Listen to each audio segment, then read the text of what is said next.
받으실 하나님 말씀은 마태복음 28장 18절부터 20절까지를 먼저 보고요. 그 다음에 요한복음 6장 말씀을 보겠습니다. 마태복음 28장 18절부터 20절을 먼저 함께 읽으며 받겠습니다. 18절입니다. 시작. 예수께서 나와 말씀하여 이르시되 하늘과 땅의 모든 권세를 내게 주셨으니 그러므로 너희는 가서 모든 민족을 제자로 삼아 아버지와 아들과 성령의 이름으로 세례를 베풀고 내가 너에게 분부한 모든 것을 가르쳐 지키게 하라.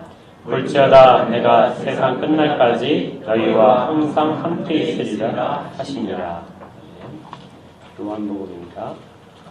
요한복음 6장 51절부터 58절까지 말씀입니다.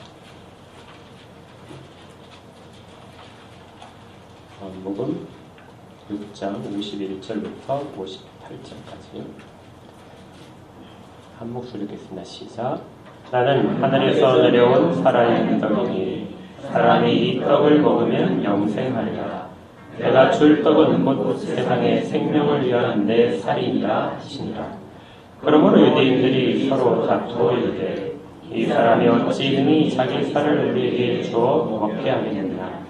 예수께서 이르시되 내가 진실로 진실로 너에게 이르노니 인자의 살을 먹지 아니하고 인자의 피를 마시지 아니하면 너희 속에 생명이 없느니라. 내 살을 먹고 내 피를 마시는 자는 영생을 가졌고 마지막 날에 내가 그를 다시 살리리니 내 살은 참된 양식이요 내 피는 참된 음료로다. 내 살을 먹고 내 피를 마시는 자는 내 안에 거하고 나도 그의 안에 거하나니 살아계신 아버지께서 나를 보내시매 내가 아버지로 말미암아 사는 것 같이 나를 먹는 그 사람도 나로 말미암아 살리라. 이것은 하늘에서 내려온 떡이니 조상들이 먹고도 죽은 그것과 같지 아니하여 이 떡을 먹는 자는 영원히 살리라. 오늘 우리는 두 가지의 성례를 같이 차례차례 시행하려고 합니다. 세례와 성찬인데요. 이것들을 허락하신 하나님께 먼저 감사를 드립니다. 우리는 세례와 성찬을 합쳐서 주께서 정하신 거룩한 예식이다 이런 의미로서 성례라고 부릅니다. 이 성례를 교회는 두 가지 측면에서 계속해서 지켜왔습니다. 첫 번째 측면은 교회가 무엇인가를 드러내는 표지로서의 성례를 지켜왔습니다. 주님께서는 자기 백성들을 부르셔서 모이게 하시고 그 모임 가운데를 교회라고 칭하셨습니다. 이들은 내 백성이다 하는 칭호를 받는 것이 교회가 되죠. 그리고 이 교회됨의 위적인 표시. 그러면 세상 가운데서 어떤 것이 교회이냐 하고 말할 때 그 위적인 표시를 우리가 교회의 표지라고 부릅니다. 어떤 형식들이죠. 그러니까 이런 형식을 갖춰야 교회라고 부를 수 있다. 어떤 공간이 있는 것도 아니고 또 사역자가 있어서도 아니고 특별히 다른 세 가지를 보통 교회의 표지라고 이야기를 했습니다. 그것이 바로 말씀과 성례와 권징입니다. 그리고 이것들을 행하는 교회를 공동체를 교회라고 부르는 것이죠. 이 교회 표지에 대해서 볼코프라는 신학자가 왜 교회 표지가 교회 역사 가운데 필요했느냐? 초대교회에는 이 교회의 표지가 사실은 필요가 없었습니다. 왜냐하면 이단들이 없었거든요. 처음에 출발할 때에는 이단들이 없었기 때문에 이것을 교회라고 세상 가운데서 구별할 필요가 없었던 것이죠. 그런데 정말 그 시간이 지나면서 복음을 훼손시키고 다른 복음을 주장하는 사람들이 나오게 됐습니다. 갈라디아서에서 우리가 봤듯이 다른 복음을 전하는 자들에게는 저주가 있을 것이다 하는 그들이 교회라는 이름을 가지고 있었던 것이죠.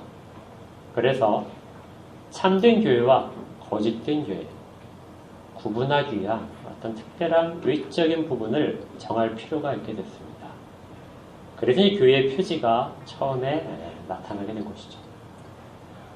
그리고 나서 종교개혁 때 이 교회의 표지가 아주 중요하게 언급되기 시작했습니다. 왜냐하면 천주교와 구별되어야 되기 때문에 그렇죠. 그리고 종교개혁 이후에 급작스럽게 수많은 이단들이 동시에 발생을 했습니다. 초대교회 때 발생했듯이 종교개혁 이후에 많은 이단들이 발생을 했어요. 그래서 교회의 표지가 훨씬 강조되기 시작했던 겁니다. 그리고 성경에 비추어서, 성경 말씀에 비추어서 정말 교회라고 말할 수 있는 것은 어떤 것이냐 했을 때 어떤 분은 한 가지, 어떤 분은 두 가지, 어떤 분은 세 가지까지 이야기를 하는데 세 가지를 다 이야기하게 된 것이 말씀과 성례와 권징이다. 이 세 가지를 교회의 위적인 형식으로서 그렇게 말하기 시작한 겁니다. 그리고 이것들을 신실하게 행하는 그런 공동체가 참된 교회다.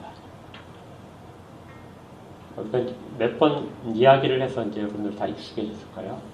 말씀을 정말 참되게 전파하는 곳, 그런 공동체. 그리고 성례를 주께서 제정하신 거에 맞추어서 정말 신실하게 수행하는 것. 그리고 권징을 정당하게 시행하는 것. 이곳을 교회라고 보통 이야기하는 것이죠.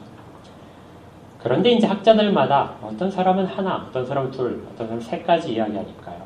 그러니 적어도 가장 중요한 게 무엇일까? 셋 중에서 하나만 이야기해라.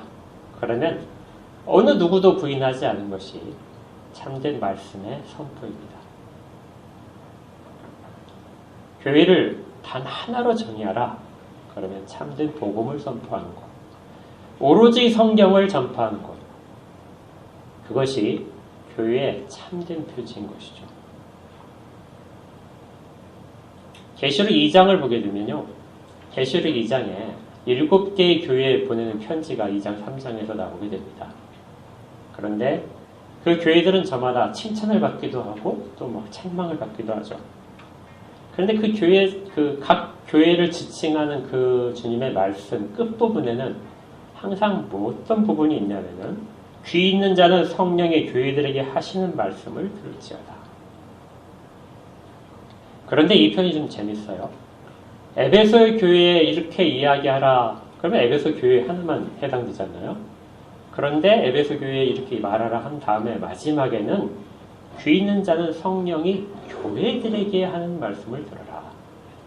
교회들을 이야기합니다. 다른 모든 교회도 마찬가지예요. 버가모도 그렇고 라오디게아 교회도 마찬가지입니다. 교회들에게 하는 말을 들어라. 그렇다면 이것은 에베소 교회만 들을 내용이 아니라 모든 교회가 들을 내용인 것이죠. 거기에 주께서는 마지막으로 당부하시기를 성령이 교회들에게 하는 말씀들을 다 들어라. 그래서 우리 교회는 처음부터 끝까지 교회들에게 하시는 성령의 말씀, 기록된 말씀을 통하여 지금도 말씀하시는 성령님의 음성 가운데서 우리의 모든 것들을 두어야 됩니다. 그렇게 할 때 계시록에서 마찬가지로 이기는 자에게는 하고 약속을 하세요. 그렇게 다 들을지어다 하고 난 다음에 바로 나오는 말이 이기는 자에게는 내가 낙원에 있는 생명나무의 열매를 줄 것이다. 내가 성전의 기둥이 되게 할 것이다. 그리고 내 보좌에 함께 앉게 할 것이다. 각 교회가 책망을 듣는 그 마지막에도 약속이 이기는 자에게. 그러면 이게 결국 우리가 볼 때 이기는 자다. 마지막까지 이기는 자는 어떤 자들인가? 교회 하시는 말씀입니다. 성령이 하시는 말씀을 그대로 듣고 순종하는 교회들이죠. 책망과 칭찬과 모든 권면을 그대로 받고 지키는 교회들. 이런 교회들이 이기는 교회입니다. 그리고 각자에 속해 있는 그 교회 가운데 있는 모든 성도들이 이기는 성도죠. 말씀에 순종해야 됩니다. 말씀에 순종하지 않는 교회, 그걸 전파하지 않는 교회는 참된 교회라는 호칭을 결코 받을 수가 없습니다. 그런데 이 이기는 자의 이야기 속에 숨어 있는 것이 뭐냐면요. 생명입니다. 이기는 자에게만 생명이 주어져요. 이기는 자에게 낙원에 있는 생명나무의 열매를 내가 주어서 먹게 할 것이다. 그래서 말씀과 생명이 늘 연결되게 됩니다. 하나님의 말씀을 듣지 않는 자는 하나님께 속하지 않습니다. 요한복음에서 계속해서 우리가 앞으로 살펴보겠지만 요한복음 8장에서는 그러므로 예수께서 자기를 믿는 유대인들에게 이르시되 너희가 내 말에 거하면 참으로 내 제자가 되고 47절에서는 하나님께 속한 자는 하나님의 말씀을 듣나니 말씀을 듣지 않는 자는 하나님께 속하지 아니한다까지 이야기를 하는 것이죠. 말씀을 듣는 것이 모든 것의 가장 근본입니다. 말씀 안에 머물러 있지 않으면 모든 생명의 은혜들을 공급받을 수 없고요. 우리를 살펴볼 수 없게 됩니다. 그리스도의 이름을 가지고 모이지만 그 가운데 말씀이 없으면 참된 교회가 될 수 없는 것이죠. 우리도 늘 이것을 생각해야 됩니다. 그래서 주님께서는 마지막 당부 가운데서 이렇게 하셨죠. 마태복음 28장에서 내가 너에게 분부한 모든 것을 가르쳐 지키게 하라. 주께서 분부하신 모든 것입니다. 그걸 가르치고 지켜나가는 곳이 교회인 것이죠. 교회 표지 중에 권징이 있는데요. 권징이 왜 필요한가? 권징을 두지 않는 사람이 교회 표지 가운데 권징을 두지 않는 분들도 많은데요. 왜 권징이 필요하냐면은 말씀을 참되게 전파하기 위해서 그걸 지켜나가기 위해서 권징이 필요한 겁니다. 그러니까 말씀을 지키기에 얼마나 소중하게 우리의 모든 것들을 바쳐야 되는지가 곳곳에서 주의 말씀에도 그렇고 교회가 그동안 해왔던 모든 노력 속에서 드러나는 것이죠. 이렇게 해서 주께서 말씀으로 교회의 표지를 삼게 하셨는데요. 그러면 두 번째 표지가 뭐냐면요. 성례입니다. 이 성례를 참되게 신실하게 시행하는 것을 교회의 표지라고 말하는 분들은 앞에 있는 말씀과 성례를 약간 좀 구분하고 싶어 해요. 어떤 분들은 성례 자체를 보이는 말씀이다 이렇게 이야기합니다. 그래서 보이는 말씀이기 때문에 앞에 있는 말씀이라는 것이 들어있어서 뒤에 보이는 말씀, 성례를 교회 표지 가운데 포함시키지 않으려는 분들이 있긴 한데요. 포함시키는 분들은 듣고 읽고 우리가 생각하는 그런 복음의 말씀, 그것과 구분지어서 우리에게 보여지는 말씀, 이 부분을 강조하기 위해서 성례를 별도로 교회의 표지라고 이야기를 하게 됩니다. 그럼에도 불구하고 성례가 단독으로 집행되는 경우는 한 번도 없었습니다.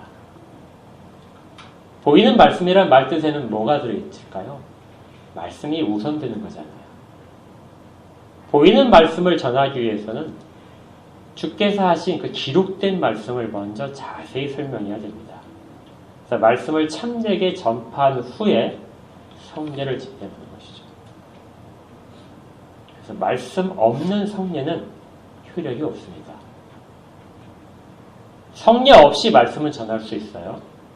그렇지만 말씀이 없는 성례는 그 효력이 없는 것이죠. 그래서 늘 교회에서는 말씀을 먼저 전하고 성례에 대한 말씀을 먼저 전하고 그리고 나서 성례를 집행하는 것입니다. 그리고 성례는 반드시 목사가 집례하도록 되어 있죠. 이유가 있습니다. 성경에 목사가 집례를 하라고 써 있는 것은 없어요. 그런데 말씀을 가르치는 자가 목사입니다. 그래서 말씀을 가르치면서 보이는 말씀을 집례하도록 그렇게 하기 때문에 교회는 전통적으로 목사에게 성례를 집행하는 권한을 준 것이죠. 이 부분에서도 교회가 얼마나 말씀을 소중하게 생각하는지, 그리고 말씀과 성례가 같이 집행돼야 그것이 은혜로운 수단으로서의 작용할 수 있다는 것을 알려줍니다.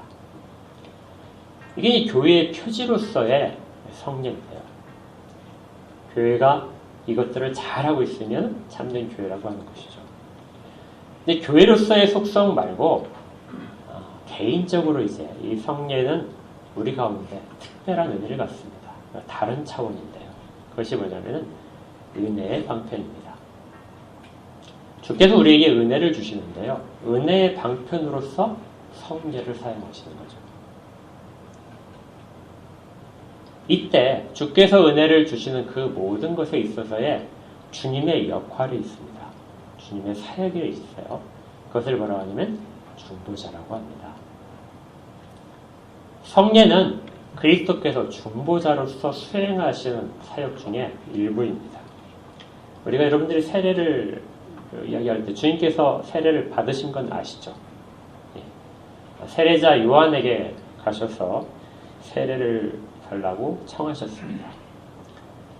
주님은 죄가 없으시기 때문에 세례를 받으실 필요가 전혀 없었어요. 그래서 세례자 요한이 주님을 말렸습니다. 제가 오히려 세례를 받아야 되는데 어떻게 주께서 세례를 받으러 저한테 오십니까? 그러자 마태복음 3장 15절에서 주님께서 이렇게 대답하셨습니다. 이제 허락하라. 우리가 이와 같이 하여 모든 의를 이루는 것이 합당하니라. 하시니 이에 요한이 허락한지라. 세례는 1차적으로 죄를 씻는다는 의미가 있습니다. 그래서 세례받는 자는 먼저 자신이 죄인인 것을 고백하는 것이죠. 근데 주님은 죄가 없으신데 세례받는 자, 그 죄인의 자리에 쓰신 것입니다. 이건 주께서 오신 목적의 나타남이죠. 주께서 우리 모든 죄인들을 대신하셔서 죄인의 모습으로 서실 것입니다. 그리고 모든 자들이 죄를 씻어야 될 필요성을 주께서 세례를 받으시면서 나타내신 것이죠. 의를 이룬다고 하는 것은 그리스도께서 우리를 위하여 의를 성취하신다는 의미를 담고 있습니다. 그래서 세례를 받으시면서 앞으로 주께서 모든 의로움을 성취하실 것들, 우리를 위하여 하실 것들을 미리 보여주시고 그 가운데 모범으로 나타나신 것이죠.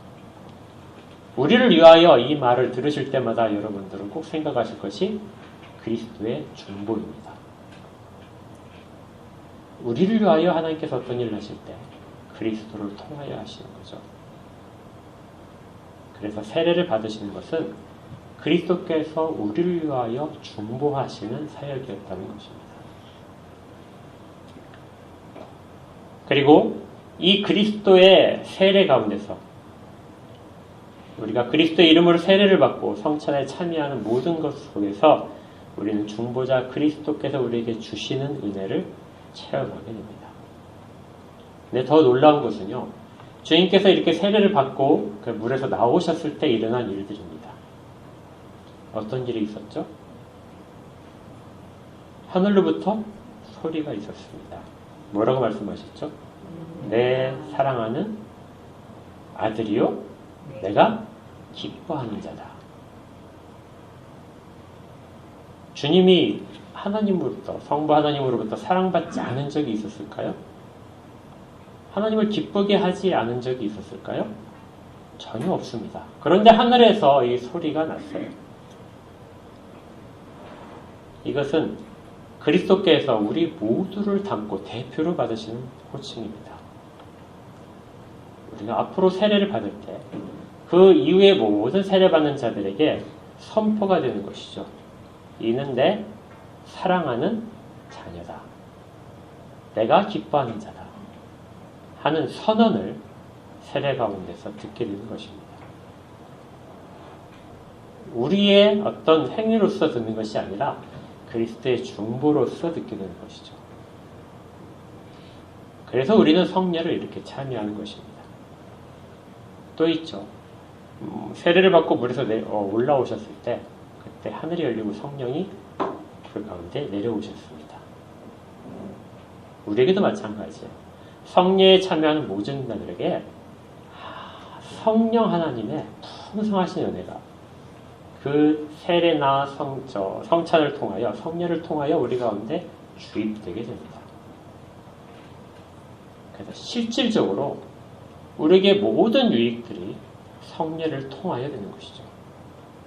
그래서 성례는 교회가 참다운 교회라는 표지이기도 하지만 우리 각 개인에게 있어서 그리스도의 중보를 통하여 모든 은혜가 들어오는 귀중한 통로로서 되는 것입니다. 그래서 말씀과 성례를 독립시켜서 따로 구별해서 성례를 특별히 교회의 다른 표지라고까지 이야기를 한 것이죠. 성찬도 마찬가지입니다. 성찬에서 그리스도의 중보 사역을 어떻게 되느냐? 누가복음 22장 19절에 보면 이런 구절이 있어요. 또 떡을 가져 감사기도 하시고 떼어 그들에게 주시며 이르시되 이것은 너희를 위하여 주는 내 몸이다. 누구를 위하여 주신다고요? 너희를 위하여. 우리가 꼭 기억할 거 있었죠? 우리를 위하여. 주께서 너희를 위하여 하시는 모든 것들은 무슨 사역이라고요? 중보자 사역입니다. 그런데 그 중보자 사역을 하시기 위해서 뭐를 주신다는 거예요? 내 몸을 주겠다 하는 것이죠.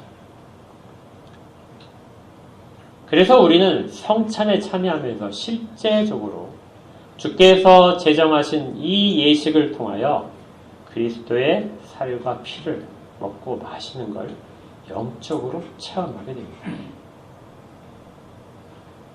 영적으로 체험하니까 우리는 잘 느끼지 못하는 것이죠. 그래서 오로지 믿음으로 받게 됩니다. 그리고 그걸 위해서 성례를 행할 때 말씀을 먼저 이야기하는 거예요. 오로지 들음을 통해서만 믿음이 굳건해질 수 있기 때문에 먼저 설명을 하고 그 의미를 잘 헤아리는 사람들, 그들이 성찬에 참여해서 실질적인, 영적으로 실질적인 유익을 얻게 되는 것이죠. 그래서 여러분들, 아이들은 옛날에 봤을 때 요리왕 비룡이라는 그 만화 영화가 있었으면 혹시 보신 적 있으세요? 없으시죠? 그 만화를 보게 되면 정말 요리사가 요리를 잘해요. 그리고 막 천재적인 요리입니다. 온갖 맛이 다 살아나죠. 그걸 이제 사람에게 이제 주면 그걸 먹고 막 쓰러져 가던 사람이 정말 삶에 기력이 없는 사람이 그걸 먹고 갑자기 얼굴이 확 핍니다. 중국말로 막 정말 이렇게 극적인 표현을 해요. 음식을 먹고도 우리의 육신 가운데 느끼는 것이 그렇게 정말 생명이 있는 것처럼 표현될 수 있다면 우리의 영혼은 이 영적인 양식, 그리스도의 살을 먹고 피를 마시는 이걸 통해서 얼마나 살아날까요? 우리의 영이 세상 가운데 지치고 힘들었을 때 이 성찬에 참여함으로써 우리의 영은 정말 새로운 생명수를 공급받게 되는 것입니다.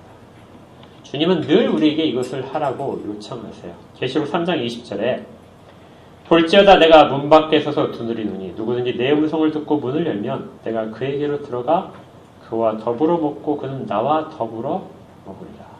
이 먹는 곳으로서 주께서는 자기와 연합되는 것을 늘 설명하십니다. 그리고 그 먹는 것의 내용물은 주의 몸과 피라는 것이죠. 그리고 우리는 이것을 할 때마다 우리가 장차, 계시록은 장차 우리에게 있을 정말 주와 함께하는 만찬을 이야기해요. 그 만찬 가운데 우리가 참여하게 될 것을 더 소망하게 만듭니다. 그래서 권징은 이런 것들에 대한 것을 무분별하게 하지 않도록 막기 위해 필요한 것이죠. 그래서 교회의 표지 가운데 권징이 들어가는 것은 말씀과 성례를 신실하게 하기 위해서, 말씀대로 하기 위해서 권징이란 장치가 필요한 겁니다. 이제 마지막으로 이 모든 성례를 통해서 우리에게 정말 극적으로 최종적으로 들어오는 것이 무엇인가를 살펴볼 겁니다. 세례를 받으면서 성찬에 참여하면서 우리는 주께로부터 정말 무엇을 받고 있는 것일까요? 성경에서 말씀합니다. 그것이 바로 생명입니다. 로마서 6장 4절에 그러므로 우리가 그의 죽으심과 합하여 세례를 받음으로 그와 함께 장사되었나니 세례를 받으면서 죽음이라는 것이 먼저 언급되고요. 이는 아버지의 영광으로 말미암아 그리스도를 죽은 자 가운데 살리신 것 같이 우리로 또한 새 생명 가운데서 행하게 하려 합니다. 세례는 생명에 대한 선포입니다. 새로운 창조물이 된 자에게 새 생명이 공급되었다 하는 선포죠. 또 성찬도 마찬가지입니다. 성찬을 통하여 생명이 공급되죠. 계시록에 보게 되면 계시록 22장에서 여러분 이제 나중에도 여러 번 언급할 겁니다. 계시록 22장에 보게 되면 새 예루살렘의 이미지가 그려져 있죠. 거기에 이렇게 되어 있습니다. 또 그가 수정같이 맑은 생명수의 강을 내게 보이니 하나님과 및 어린 양의 보좌로부터 나오게 된다. 생명수가 하나님의 보좌와 어린 양의 보좌로부터 흘러나온다는 것이죠.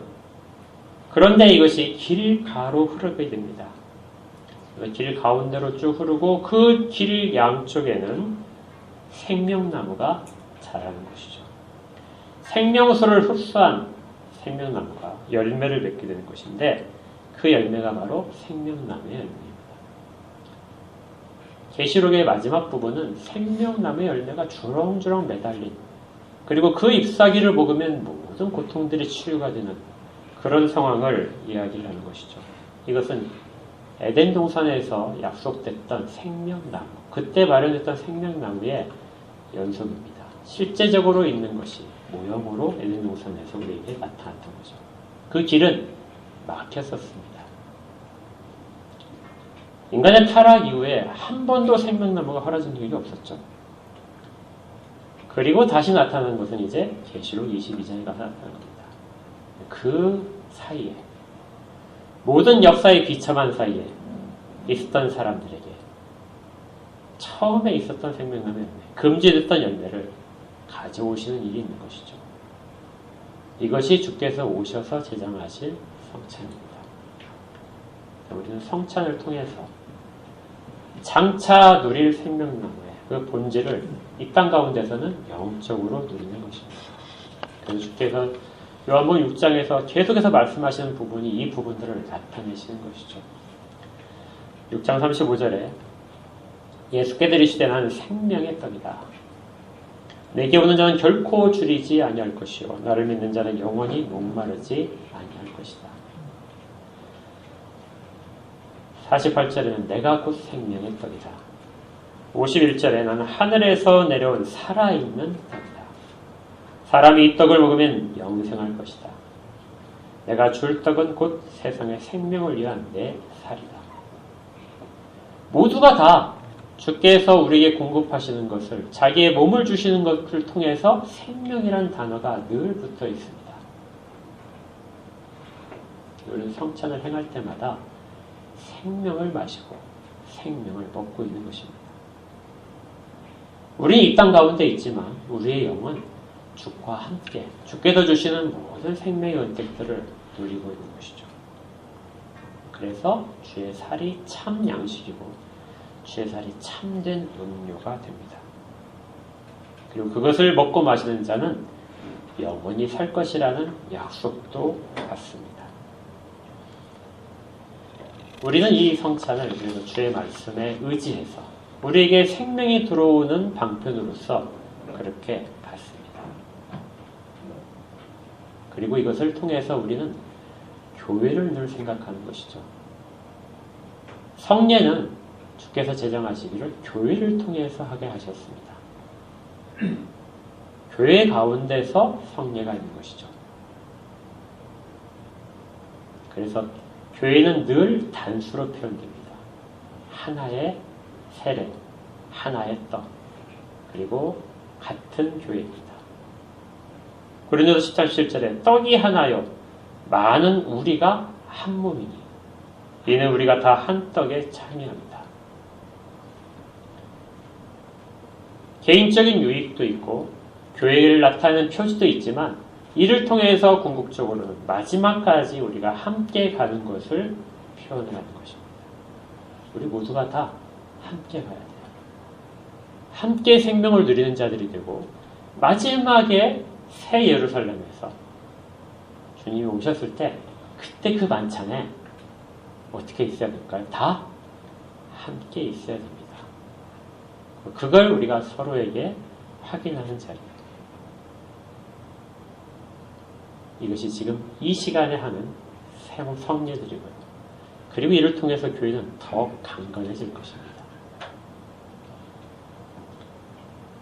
우리 모두에게 정말 생명을 마시는 은, 생명 가운데 있는 은, 그리고 모든 생명을 사모하는 것들이 이런 예식을 통하여 더 풍성히 있고, 이걸 말씀을 통하여 들으셨으니 그걸 그대로 믿고 소망하는 마음 늘 이 가운데 있기를 주의 이름으로 축복합니다. 함께 기도하겠습니다. 하나님, 주께서 성례를 제정하시고 그 가운데서 교회를 드러냄과 아울러서 은혜의 방편으로서 성례를 통하여 생명을 공급받게 하심을 감사드립니다. 오늘 저희가 이 성례를 통하여 주의 명령을 지키고자 하오니 주께서 은혜를 더하시고 모든 자들 가운데 하나된 교회 가운데 이 모든 복락을 누리게 하옵소서. 이 예식을 행함으로 우리의 소망이 더 굳건해지고 믿음이 더 자라고 생명력이 넘치는 자들, 사랑이 넘치는 자가 되게 하옵소서. 예수님 이름으로 기도합니다.